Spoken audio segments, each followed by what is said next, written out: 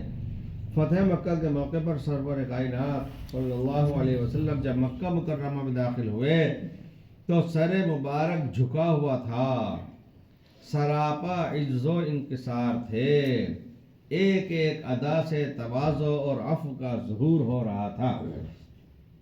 حضور پاک علیہ السلام جس اونٹنے پر بیٹھے ہوئے تھے، آگے کجاوا کا ہوتا ہے یہ حصہ اونچا اٹھا ہوا، تو مکہ میں جب فاتحانہ داخل ہوئے تو حضور پاک علیہ السلام نے عاجزی تواضع سے اپنے سر کو جھکا رکھا تھا، بجائے غرور اور گھمنڈ اور تکبر کے، کبر اور نخوت کے، سینہ تان کر کے سر اور اوپر کر لینا، گردن اونچی کر لینا، ایسا نہیں بلکہ جھکا رکھا تھا۔ اتنا جھکا رکھا تھا کہ بعض دفعہ آگے کے کجاوے سے حضور پاک علیہ السلام کے سر ٹکرا جاتا تھا، حالانکہ یہ اس وقت کے سب سے بڑے دشمن کے مقابلے میں سب سے بڑی فتح تھی۔ اسی کا ثمرہ تھا کہ سرکش اور حد درجہ معاند، مطیع و منقاد ہوتے چلے گئے اور ان کو یقین ہو گیا کہ پروردگار عالم کی طرف سے رسول اکرم صلی اللہ علیہ وسلم سراپا شفقت و رحمت ہیں اور بہت بڑی دولت و نعمت ایمان ہم کو عطا فرما رہے ہیں۔ اور یہ کہ یہ اقتدار اور ملک گیری کی جنگ نہیں، حضرت شیخ الہند کا طبعی مذاق، یہ مذاق وہ نہیں جس کو اردو میں بولتے ہیں مذاق دل لگی کرنا، یعنی ان کا ذوق، ان کا مزاج۔ اسیر مالٹا صفحہ 159 پہ لکھا ہے کہ حضرت شیخ الہند کا طبعی مذاق یہ تھا کہ وہ غربا اور معمولی آدمیوں میں رہنا پسند فرماتے تھے اور اپنی عادت، لباس، چال، معاملات وغیرہ اس قسم کا رکھنا چاہتے تھے۔ اہل دنیا اور عمرا اور تکلف والوں سے گھبراتے تھے، طالب علموں سے بے حد انس تھا، ریل میں تیسرے درجے میں سفر کرنا پسند فرماتے تھے، مگر بئی ہمہ طبیعت میں صفائی بھی بہت زیادہ تھی۔ سفر میں عموماً کافور ساتھ رکھتے تھے کیونکہ بہت سے میلے کچیلے آدمیوں کی بدبو سے سخت تکلیف ہوتی تھی۔ عطر اور وہ بھی گلاب کا نہایت ہی مرغوب تھا۔ سادگی اور سادہ لوگوں سے میل ملاپ اور ان سے مجالست نہایت زیادہ محبوب تھی۔ اپنے آپ کو بنانا، وزاداری، تکلف سے طبعی نفرت تھی۔ حضرت نانوتوی کا مقولہ، بارہا حضرت مولانا نانوتوی کا مقولہ نقل فرمایا کرتے تھے کہ عوام الناس کا بیت الخلا قضائے حاجت کی جگہ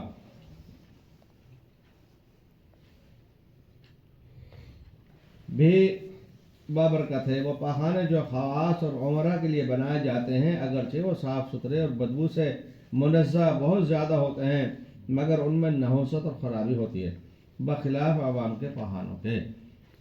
بیت الخلا وہ جو بنا ہوا ہوتا ہے، حقیقت یہ ہے کہ نفس کو اپنی تعلی مرغوب ہے، اپنی بڑائی، بلندی، اور وہ اپنی رفعت اور بڑائی کا از حد خواہاں ہے، اور یہی تمام برائیوں اور دنیا اور آخرت کی روسیاہی کی جڑ ہے۔ اس لیے اللہ والے اور کاملین حضرات جو امور میں تھوڑی سی بھی نفس کی تعلی اور اس کا تفوق محسوس کرتے ہیں اس کو برائی کے نظر سے دیکھتے ہیں، اور جس میں کثر نفسی اور ذلت ظاہری نظر آتی ہے اس کا محبوب رکھتے ہیں۔ ظاہری بدبو اور کثافت مادی معنوی بدبو اور کثافت روحانی کے مقابلے میں کوئی چیز نہیں اور نہ کوئی حیثیت رکھتی ہے۔ عمرہ کا بیت الخلا نفس میں عجوب اور رعونت پیدا کرتا ہے اور عوام الناس کے بیت الخلا یہ چیز پیدا نہیں کرتا، بلکہ برخلاف اس کے تواضع اور نفس کی حقارت دکھلاتا ہے اور انسانوں کو قدر اپنی حالت اور نجاست کو بھی یاد دلاتا ہے۔ جب پاخانے کی یہ حالت ہے تو دوسرے اوضاع، اطوار، مکانات، البسا وغیرہ کو اسی پر قیاس فرما لیجئے۔ فقہا نے حوض سے وضو کرنے کو افضل لکھا ہے۔ فرماتے تھے کہ فقہا نے حوض سے وضو کرنے کو افضل لکھا ہے۔ شراح فرماتے ہیں کہ اس کی وجہ یہ ہے کہ معتزلہ کا خلاف اور ان کی دل شکنی کی جائے، مگر کہیں منقول نہیں کہ معتزلہ نے حوض سے وضو کرنے پر کسی قسم کا انکار کیا ہو۔ میری سمجھ میں تو آتا ہے کہ نفس کی اصلاح اس میں بہت زیادہ ہوتی ہے اور اس پر نہایت شاق بھی گزرتا ہے، کیونکہ ایک ہی جگہ سے ایک شخص نے پاؤں دھویا ہے، دوسرا آتا ہے اور اس پانی کو منہ میں اور ناک میں ڈالتا ہے اور اس سے چہرے کو دھوتا ہے۔ اس لیے نفس امارہ والے اور بڑے بڑے دنیا دار اس سے وضو کرنے میں اپنی ہتک اور بے عزتی سمجھیں گے۔ غالباً حوض میں وضو کرنا اسی بنا پر نہایت افضل ہے۔ واقعیت تو یہ ہے کہ یہ دونوں استاد شاگرد یعنی حضرت مولانا نانوتوی قدس سرہ اور حضرت مولانا شیخ الہند رحمہ اللہ اس بات کی تلاش میں رہتے تھے کہ کس بات میں فرق تنی، نفس کشی، تواضع و انکساری ہوتی ہے، اس کے لیے نہایت کوشاں ہوتے تھے، اور جن چیز میں رعونت، جاہ طلبی، نفس پرستی، شہرت، تعلی، خودداری ہوتی تھی اس سے کوسوں دور بھاگنے کی فکر کرتے تھے۔ پھر بھی یہ نہ تھا کہ عام قاعدے کے موافق زبانی اور ظاہری جمع خرچ ہو۔ یوں تو ہم سبوں کی حالت ہے کہ اپنے آپ کو کم ترین خلائق، سگے دنیا، ذرہ بے مقدار، نابکار، ننگے خلائق وغیرہ کہتے رہتے ہیں اور لکھتے بھی ہیں، مگر یہ سب کارروائی عامتاً منافقانہ اور ریاکاری کی بنا پر ہوتی ہے۔ دل میں اس کا ذرا بھی اثر نہیں ہوتا، بلکہ اس کے برعکس یہ خیال دل میں جاگوزی ہوتا ہے کہ ہم چومن دیگر نیت، ہم جیسا کوئی دوسرا نہیں ہے، اور اسی وجہ سے دوسروں کے عیب جوئی، ان کی نکتہ چینی، غیبت وغیرہ ہوتی رہتی ہے۔ کسی اپنے معاصر کی بلکہ بسا اوقات اپنے سے پہلوں کی کوئی بھلائی سن لیتے ہیں تو بدن میں آگ سی لگ جاتی ہے۔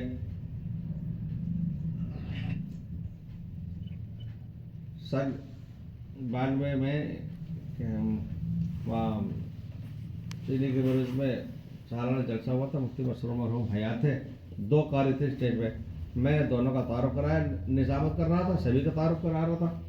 تو اس میں ایک قاری کے بارے میں مجھے زیادہ معلومات تھی، میں نے وہ تمام باتیں رکھ دیں، ایک کے بارے میں جتنا معلوم تھا ان کے بارے میں وہ رکھ دیا۔ ویسا دوسرے دن تو وہ گرجتے برستے میرے پر آ ٹوٹ پڑے، آپ نے ان کے تعارف میں تو یوں بھی کہا اور یوں بھی کہا، ہمارے بارے میں نہیں کہا، ہمارے بارے میں نہیں کہا۔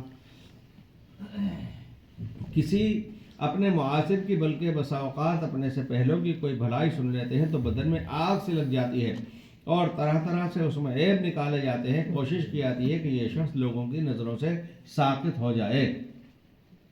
اگر کوئی ہم کو جاہل، نالائق، احمق، گدھا، کتا، سور وغیرہ کہہ دیتا ہے تو آگ بگولا ہو جاتے ہیں۔ ہم کم ترین خلائق کہنے میں سچے تھے تو گدھا، کتا وغیرہ کہنے سے کیوں برا مانتے ہیں؟ آخر خلائق میں سے تو وہ بھی ہے۔